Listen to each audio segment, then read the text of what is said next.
Oh, hello everybody.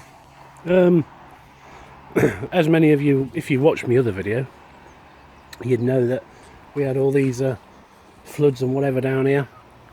As you can see, all the mud and God only knows what. Well, I thought I would come up here today.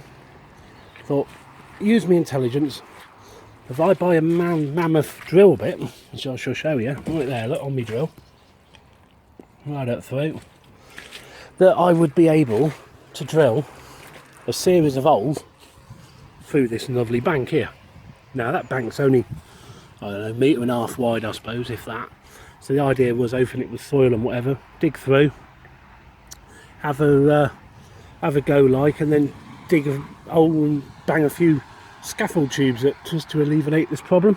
But you may see, you may not down there. No, I don't think you will. It's bloody made of stone. So that, I'll just give up on that straight away.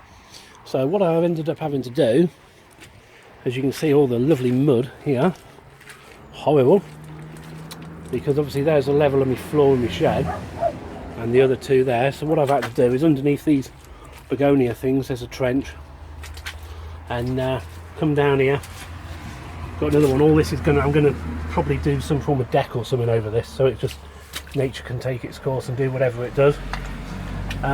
So therefore I've done all this. As you can see, there's that nice piece of drain pipe there that comes out. I don't know if you can make that out, because I can't get over anymore, but in that groove, and it comes out just about there. Well, that's about 8 foot, and to get that level down, because you can see what's in the bank, look, I mean, you name it, it's in here. And all this was dumped by the previous people that's been in this actual allotment. Excuse me while I sound like, because I'm speaking into a bucket. There's all my spoil and all the other crap that I dug out. And there's the trench right the way down through.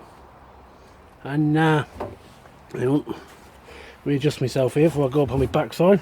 That's better.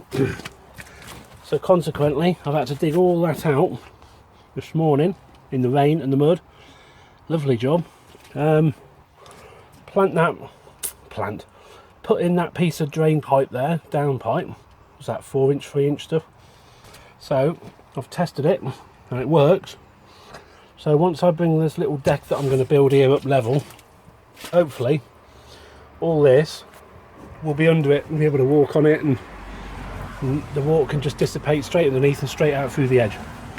Because the problem we've got here with this particular plot, as you can see, it's on a very slight incline, or decline, whatever you want to call it. What happens, it pees down the vein, it's got nowhere to go. So it comes down here, and it's pretty much in and around this corner here, where it all congregates. As I said to you the other day, look, you can see that better now, where the mud level was on top of my neighbour's bench here. So you can see the water there gets to about 2.5, 3 feet, straight over here, as you can see on there, and therefore straight under my bloody shed. So the idea is now, when it does get to that stage, that the water will dissipate quite happily into that trench, which is just about there, straight in underneath, straight down through there, through the pipe.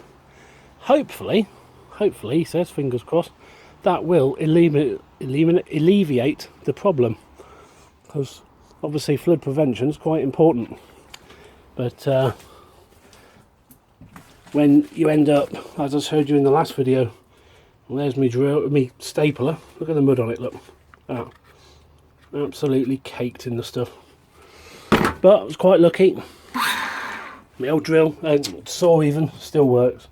But let's say, my own silly's fault for leaving my tools in. Well, they're going home now anyway, because they ain't getting left up here no more.